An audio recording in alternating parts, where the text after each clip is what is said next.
Hi, Jim Reap Sue. Jim Reap Sue. Jim Reap Sue. I'm Mary Beth Poley, the director of the State Department's Asia Pacific Media Hub, and I am super excited to talk about a topic that means so much. How do you verify information? How do you make sure you're not sharing misinformation? And with me today to talk about this important topic is an incredible journalist and someone who's also passionate about media, Chenda. Chenda works as a content management system assistant for Media Ownership Monitor in Cambodia. He is an outstanding media graduate from the Royal University of Phnom Penh. Chenda is now a TV producer and news editor at Voice of Democracy, a media outlet operated by the Cambodian Center for Independent Media. Before joining CCIM, he had worked as a media officer for World Vision Cambodia, a video journalist for VOA, and an independent filmmaker. Wow, quite the resume. Yeah, my passion ever. So today we're going to start off by talking a little bit about Chenda and what made you decide to work as a journalist. What makes you excited to be a member of the media? Good afternoon, everybody, and glad I'm here today, and a little bit nervous actually, but okay. Thank you for good questions. And yeah, back then we got the question asking me like why I want to be a journalist. Okay, super exciting to answer the question. Like one thing is because I want to be like a watchdog, like people who could understand the issues and report the issues, hold the government accountable because I had corruption. Yeah, that's why journalist role can tackle and report on the issue what happening in Cambodia. And the next thing why journalist career, because journalists, the people who've been travel a lot, who've been talking to people, this is one of my favorite things to do. And also networking. And this is because I know who I am and I love talking to people, especially from senior to the grassroots level.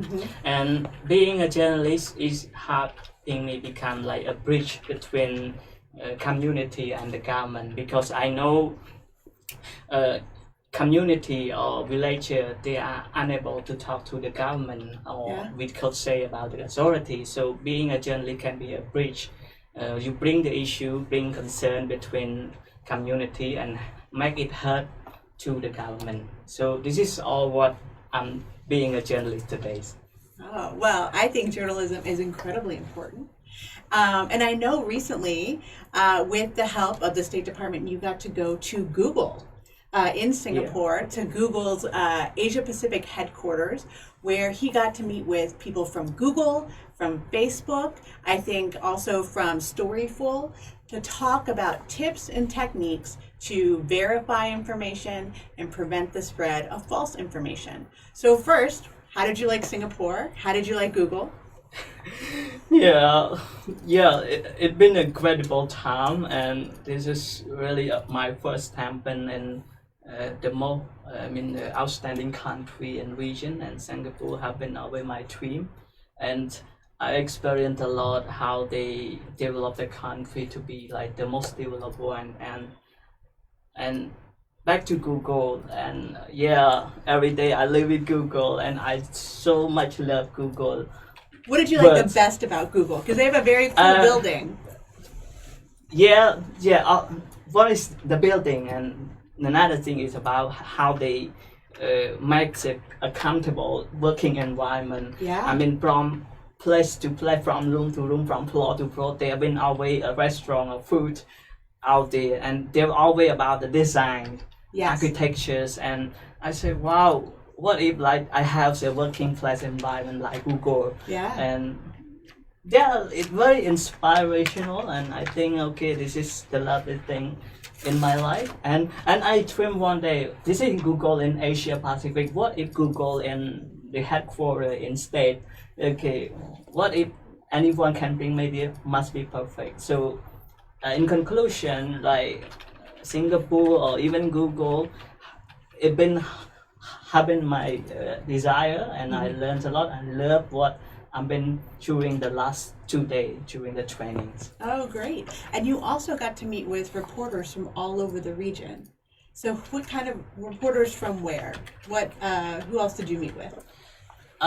Yeah, back then for the workshop, I met a lot of reporters. I think even from the regional, I met reporters from Thailand, Malaysia, Philippines, Indonesia, and especially I met a reporter from like a country next to China. Mongolia. Mongolia, yeah. Yeah, there are reporters from Mongolia. It keep impressing me like Mongolia. From day to day, it's like there is no story cover about Mongolia, but very nice time to meet a Mongolian journalist during the last workshop. And also I met journalists from state from Australia. Yeah, I'm talking to them a lot, especially about fake news, the writing of fake news across Australia and how we can engage the work together.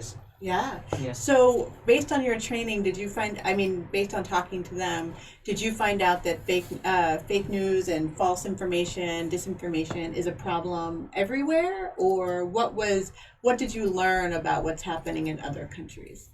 Yeah, thank you for the question. It's a very good one. I know that fake news or disinformation are being produced every day, and we cannot delete all the fake news from being made. But what we can do if we fight against the fake news, we have to filter, to verify the information whether this is really fact or true. And from what I understanding, global fake news is keep increasing the fake news. Even in Malaysia, and Malaysia is the first country in region who adopt the fake news laws. But now I heard there been a positive sign when the new government took place into powers. And I know the information from the journalists there who've been working for Malaysia Chinese, and back to Cambodia, the current trend of fake news is very troublesome and very challenging, and we experience a lot about fake news have been spread through the social media since 2017 election, commune election, and continue to the national election on 29 July, and that be a challenge for journalists to identify whether this is the true or facts news. And somehow, even my journalists who've been in trap, and they share the information without checks and verify. And one thing is about that of the publication. Somehow they cannot identify. They don't see the date of publication, and then they share into group and say, "Man, this is a fake news. This is the news happened since last year or the last 7 years. Why you guys?" And say, "Oh, sorry, boss, I don't know because." So even your journalists are having hard time figuring out what fake news is. So if you're journalists who've been trained, how are some of our viewers who are just exploring social media supposed to figure out what's real and what's fake? What do you think are some things people should do to figure out what's real and what's fake? Okay, before I answer the question, let me draw attention a little bit about a journalist's role. I know that compared to ordinary publics and people and journalists should be the one who understand and who been clear about how to provide the most trusted information across the world. So journalists might be regarding the people who've been knowing all the things about to put your story balanced and true and really the original story, not favor in political parties. So from your question, I think to identify the fake news, there's been a certain role and tool to identify.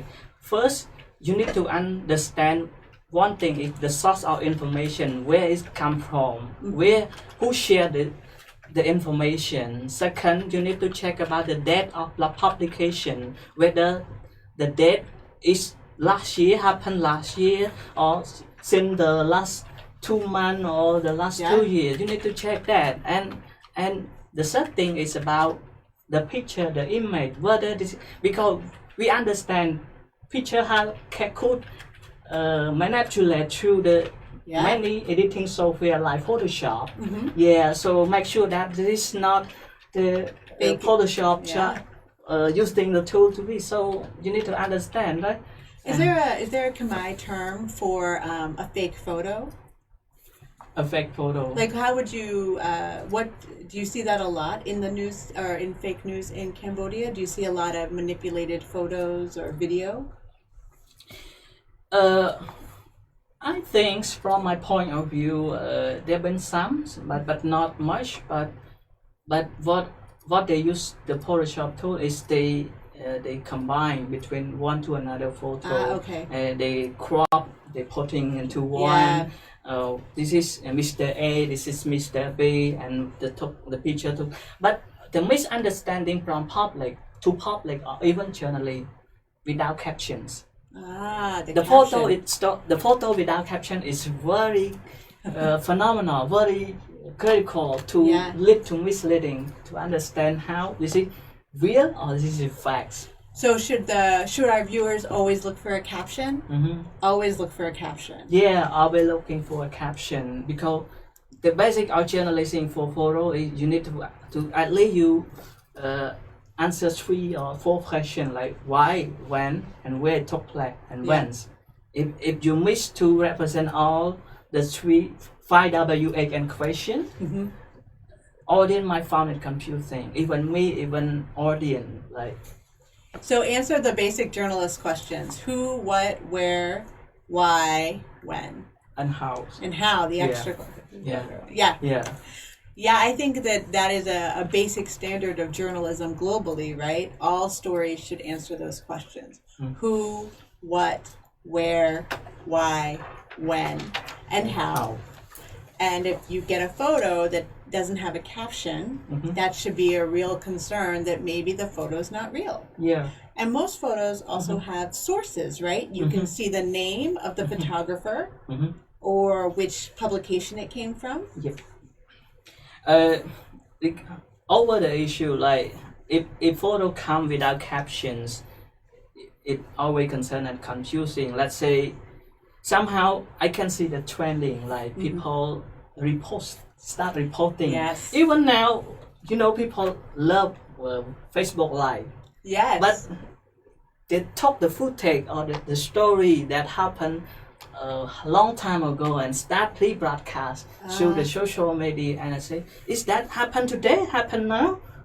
But if we don't identify or watch out carefully, we might fall into the trap, and sometimes it's very concerned among marketing people, business people who always put a business oriented, and somehow they want to attract the audience. They want to earn like, share, comment. We say it's about the social media engagement, but they put very interesting, very catchy. It's like, but actually it's not. It's facts. Yes. So I'm suggesting everybody, before you click, you share any story, you need to look or watch out carefully, because it leads to the wrongdoings. Yeah. And this is a concern. This is one of the critical issues about the fake news being made every day. That's a good tip. So what else did you learn? What are the other tips you want to share with the audience on how to fight the spread of false or misinformation? Or in the case where you mentioned there's a lot of taking an old story, repackaging it so it seems new again. Yeah. But really, it's not news. Yeah, actually, from what I learned in Google trainings, there have been some tips, and even for journalists and for public, you could identify whether this is facts or true. One thing is about the source of information. Yes. Where it come from. And second is who shared the story. Yes. Is this original sharing story? And third is about date of publications and where the story take place. Is it now? Is it happened last year or before, or today or in the future? So bear in mind, you need to understand that. And another thing is always read the comment. Oh, the comments. Yeah, always read the comment from people, because somehow the people who share the story, they don't know what is exactly. They can copy and paste screenshot and sharing, but somebody who know, who been in play, who been on the scene might know, okay, this is took place in, okay, where and when, how. Okay. So always look the comment, look into the comment, because somebody might help you to find out this is really real or fake. Fake or fakes. So comments are really important. Do you find you also learned a lot of tools about verification using mapping tools, about how to do reverse photo to verify a photo. Could you tell us about those tools? Yeah, that very good tip for journalists using map. And Google always big about street views. And yes, Google Street Views. They're very proud of their mapping. Let's say the picture of us and the picture A. Let's say one picture has been taken, and we want to know where and how it's taking place. We can use Google Maps to identify. Google has a tool, how the product we call Google Map, and you just type image.google.com and upload a photo. I mean, a short of description appear on the right side will tell you and how your picture match, or the picture is been on internet or not. They will show you. Yeah. So you can upload a photo and use this software to figure out more about the photo, where it was taken, if it's been on Google. Wow. Yeah. It's very easy. I think everyone who uses Google image, Google photo, you just tap and Google, and then you just upload any photo, any photo you want to check whether it's true, where it's just coming from. Yeah. It's very easy and quick. That's great, because and I think we have another question about how you can trust news on Facebook. I think that's a big debate right now all over the world. A lot more people are sharing information on Facebook. So how do you know if what you see on Facebook is real? The trending is very challenging, and we know every news is simply a flat on the Facebook, and share from one to another, from particular country to another. It's just a one tap, one click. So the question, how could we trust the news on social media? From my point of view, I think you need to step back a little bit before you share any information. You need to double check. Even you need to double check. Let's say the story from Mr. A, and whether the story from Mr. A is true or not, you need to check at least 3 new media outlets. Let's say, if it's covered by newspaper A, is the story covered by newspaper? If the 3 or at least 2, so this is, and you need to see the trending on new organization as well. I know that they have their own agenda, but I know all the things. But the thing is, but I hope that journalists can function their role. Go back to the 5W and 8 and code of conduct, which is journalist code of conduct, so that's how you can trust. But I know the challenge they've been a practice in Cambodia. Somehow they are not a journalist, they are citizen journalists. Or they are human rights activists, they are politicians. They want to influence the agenda settings. Somehow they might have the mind or want to share something that serve their agenda. So public should understand all this. So a couple good tips for Facebook would be to think about who's sharing it and what their agenda might be. Whether or not any other professional news outlets, some key newspapers, television stations, radio stations are also reporting that news. So really looking at those issues, sources, their motivation, and whether other people and other media outlets on their websites, on their Facebook pages are also sharing the same story.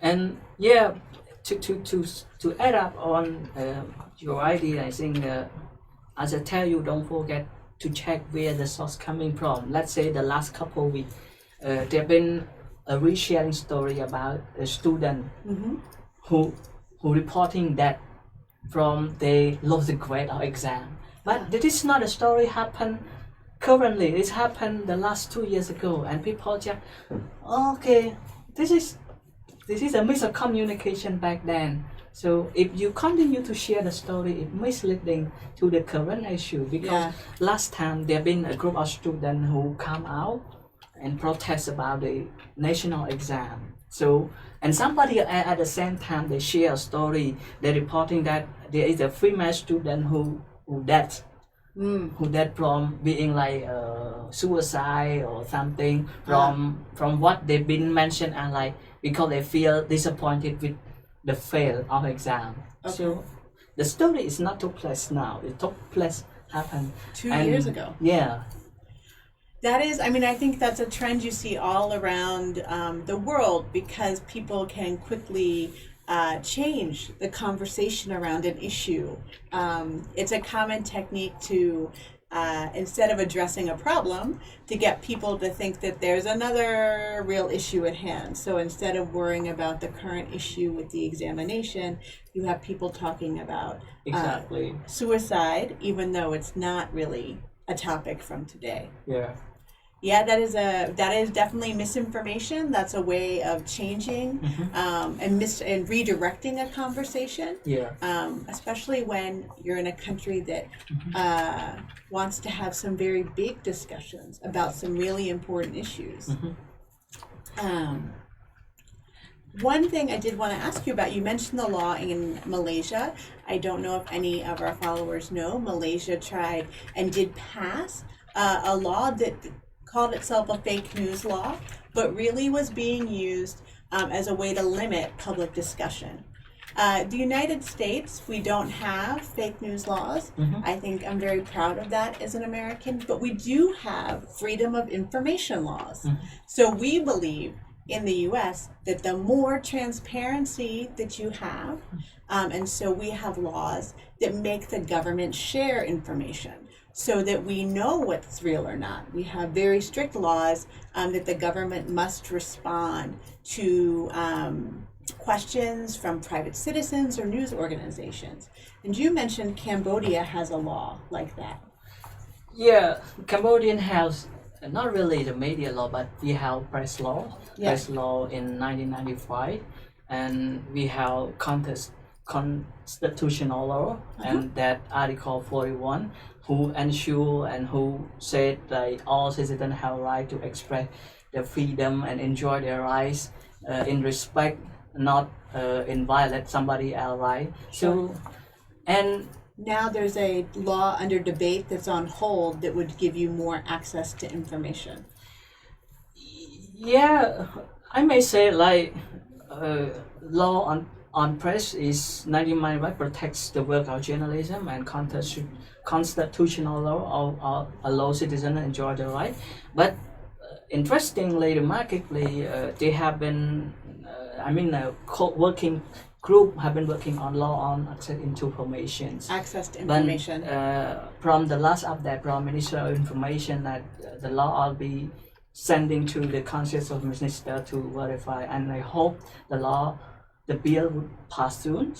Okay, to ensure, because law on access to information can allow journalists or public asking any information from the government that not violate confidential information on national security. So the law would allow them to ask for any information that. I think it's a great, laws like that are very important to fighting false information, because then you can say, here's the real information. You can verify information. I think verification is the big question. Every day there's so much information coming at you. And if you're not sure where to look or how to verify or what a good source of information is, it can be very hard. So I think I'm a big fan of sharing more information. That's what my job is. What do you think? What do you think all of us could do? Or I know we only have a few minutes left, but what is your final advice when trying to find good sources of information? Yeah, thank you for the question. It's very good. I think people live with information, and people do need information. Without information, we've been blacked out from making any further decision and the right decision. I think one thing right now, we always, if we want any information, we always think about from government side, whether they have the information what you are looking for or not. The second thing, from relevant stakeholder NGO who've been working on the subject matters, and somehow even from media outlet, journalists is good at reporting the issue. Somehow they've been a clear cut or timeline on the certain issue, so public might find it out. And if the law on access information pass would be also allow you more your right to ask for the informations. But the last tip I want to tell the public is that before you share anything, always double check and always think beforehand you share whether this is good or not. If you think it's good, why not share? Because you have right, you have freedom of information, but make sure this is real, it's not fake. Because we know that news or information have two weapons, and can kill you or can benefit you. If you share the wrong information, it's true. You're in trouble, right? So the big lesson, I think, as we wrap up is kind of looking at, think before you share, take a moment, look at the source, look at who provided the information, where did you get that post, who sent it to you, do you trust that person, do you know that person? And then make sure it's current information and it's not being repackaged. Because I think there's some really interesting and exciting things happening in Cambodia, and you want to talk about what's happening now and not have someone misdirect the conversation. So I think, would you like to go back and see Google? Would you like to go back and do more training? Sure. Like, the last standing is very good, and I hope so, because I have chance to talk to representative of Google and Facebook, and I voice the concern to them. Let's say, okay, have Cambodia fight against fake news, and they say we are doing so. Chenda, be patient. I know they say be patient. You should always ask for more, but I do know, and there's a lot of talk about how do you make sure that you're helping small newsrooms communicate with larger audiences while also not spreading fake news. So we have to just keep the conversation going so the social media space can be vibrant, it can be active, and everyone has a chance to share their ideas and their opinions. But we're not sharing false information. Indeed, Well, I'm very excited to have seen you again, and you were going to teach me how do you say goodbye in Khmer? Khmer, Chumriap Lear. Chumriap Lear. Okay.